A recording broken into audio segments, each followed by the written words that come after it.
日はですね、フジテレビ、港光一社長のですね、記者会見について解説したいと思います。散々パラですね、これも世間でたくさん言われてることなので、僕はあえて言うこともないかもしれませんけれども、お前らね、全然自分たちが関係ない会社のスキャンダルとかですね、個人の例えば先日は、中山美穂さんが亡くなられた時に妹さんのところの自宅に押しかけたりとかですね、大谷翔平さんの自宅建設予定地ですかわかんないですけど、そこを暴露して危険にさらしたりとかっていうもう、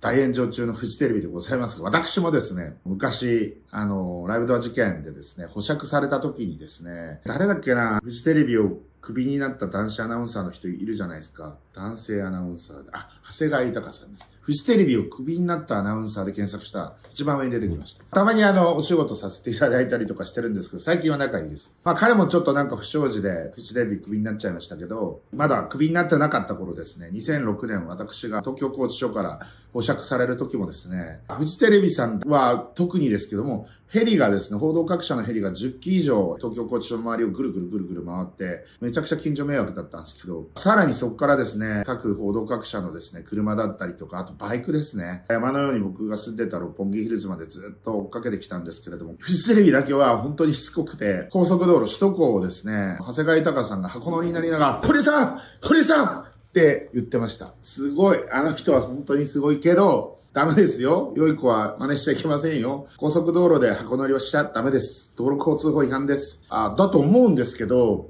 あんな堂々と報道してるのに長谷川豊さんはですね、摘発されてないのはあれなんでなんですかね。僕は明らかにあれは絶対危険運転というかですね、どう考えても危険だろうこれみたいな、だったと思います。あとですね、追っかけてきたバイクが1台だけ六本木ヒルズレジデンスとですね、地下駐車場に入ってしまいまして、そのままシャッター閉めたらそいつ出れなくなった。あいつどうなったんだろうその後。お前住居の不法侵入だぞこにやろうって言ったんですけれども、その後ですね、僕ミスっちゃったのが、エレベーターが4基あるんですけど、六本木ヒルズレジデンス C 棟ってところに住んでたんですが、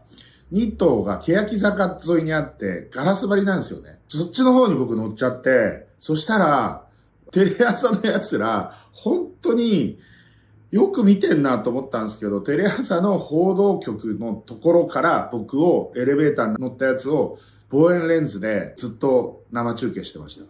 ほんとすごいな。テレビ局の人たちの執念は自分たちじゃない時の。記者会見でもオープンに記者会見開けとかですね、自宅まで行ってピンポンってやるくせに、今回中山雅宏さんとか、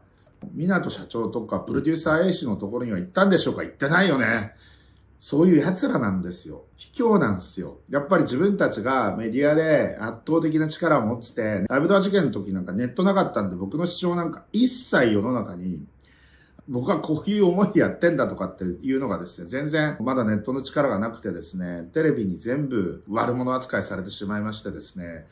何ら力がなかったんですけど、やっとね、ここに来てネットの力がテレビを凌駕するようになってきたので、こういったフジテレビの対応に対してものすごく、まずその記者クラブに属してないとダメだし、NHK とか民放各社は一応入れてやるけど、動画を撮るなとかですね、普通じゃありえないでしょ。だってこれさ、会社を揺るがすような性加害疑惑があったりとか、実際に被害者が社員の人でいるとかですね、プライバシーに配慮して名前は言いませんとかですね、うちの社員に対して何かやったら人権侵害で訴えるぞなんてね、最後吐き捨てるように言ったらしいんですけれども、そういった会見の内容も僕たち実際に目にできないので、だからそういうふうにやっぱり想像するしかないじゃないですか。中居正広さんの件も想像するしかないじゃないですか。だからどんどんネットで妄想が膨らんで、そうやってさらにまた攻撃されるみたいな話になっちゃうんだと思いますよ。だから、フジテレビは本当は日枝久さんが出てこなきゃいけないんですよ。日枝久さんは1990年代ですか、鹿内信孝さんの一族のですね、鹿内博明さんっていうですね、義理の息子さんがですね、フジテレビの議長であり、フジテレビのですね、グループ企業の代表をやってたわけですけれども、それをクーデターで追い出したのが日枝久さんです。こちらはですね、メディアの支配者という本を読むとすごくよくわかります。本当はですね、刑罰っていうですね、発禁になった本があるんですけど、こっちも読んでほしいんですが、最近も Amazon で、これも中古本しかないんで発禁になっちゃったんで、もう、下手すると2万円1冊超えるっていうですね、とんでもないレア本になりつつありますので、そちらはちょっとあまりお勧めできませんけど、これもでも読んだら面白いんだよな。ということで、よく僕も動画で言ってますけど、元祖アイドル女子な頼近光子さんっていう方でも亡くなりになれてるんですけれども、彼女は NHK の本当にアイドル女子アナだったんですけど、それをなんと引き抜いて自分の嫁にしちゃう金井春子さんってすげえなっていう、そういった話もあるんですが、だから、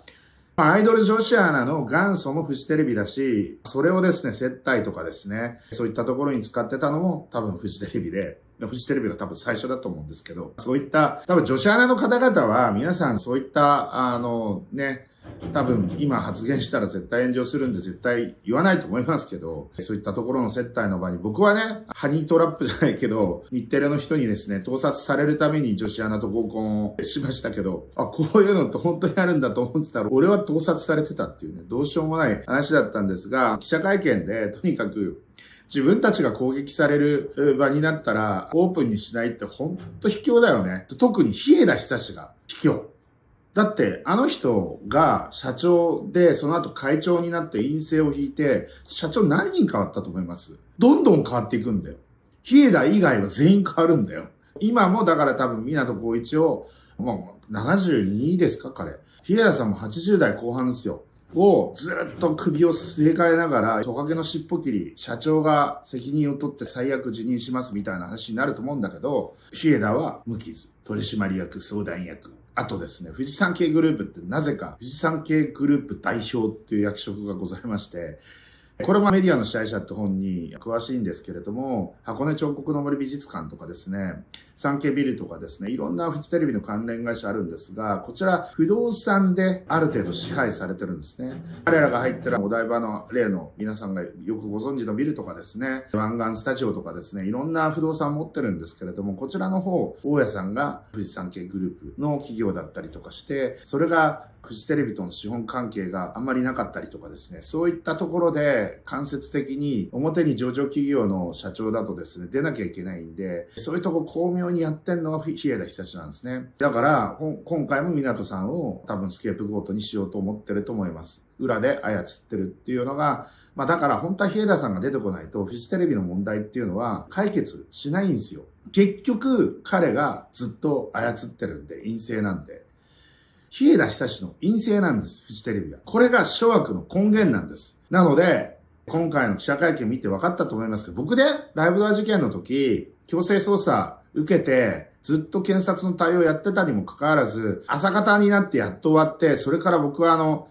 3、40人ぐらいマックスの会議室がうちの会社一番大きかったんですよ。で、そこに全員希望者入れました。多分2、300人ぐらい、もうほんとスタンディングのぎゅうぎゅう詰めで、ぶら下がりの会見みたいなの僕やりましたよ。フジテレビ。俺はやったよ。強制捜査だよ。刑事事件の強制捜査で上場企業の社長で逃げるわけにはいかないじゃん、こんなの。だから俺は堂々と会見してやりましたよ。あんた方の前でね。フジテレビも来てましたよ。で、ちゃんと全部質問に答えて、俺は睡眠不足のまま、もう家に帰ったんだけど、目がギラギラして寝れなかったよ。本当に。お前もやってみろ、日枝久志。いや、本当にやってみろ。マジで。だから AC の広告になっちゃってんだろ？フジテレビだけ、スポンサー全員引き上げるとかっていう事態全然考えられるよ。知ってる？フジテレビってめっちゃ嫌われてるよ。某自動車メーカーの、もう20年ぐらい前の話なんだけど、某自動車メーカーの会長さんに言われたよ。おめえはすげえなと。フジテレビ買おうとして、俺は応援するよと。あんな会社に CM なんか出したくねえよって言ってました。僕、そういう社長他にも知ってます。なんで、すっごいもうしょうがなくみんな出してるわけ。たまたま電波の免許を持ってるからね。在京キー局5社ですか？ちゃんとしたかわかんないけど。5社の免許持ってっからよ。だからフジテレビにみんな CM 出してんのよ。免許持ってなかったらあんたらの会社なんか何の価値もねえよ。という話なんだよ。それをおごり高ぶってですね、クローズドな記者会見とかしかやんないっていう体質が終わってんだよ。ということで、この動画見てる方々、皆さん一緒に僕も株買いました。フジテレビの株主総会、おそらく6月に行われると思いますけれども、皆さんで行って、皆さんの思いをですね、怒りをね、ぶつけましょう。多分、日枝久志は欠席すると思います。卑怯なんで。ということで、いってらっしゃい。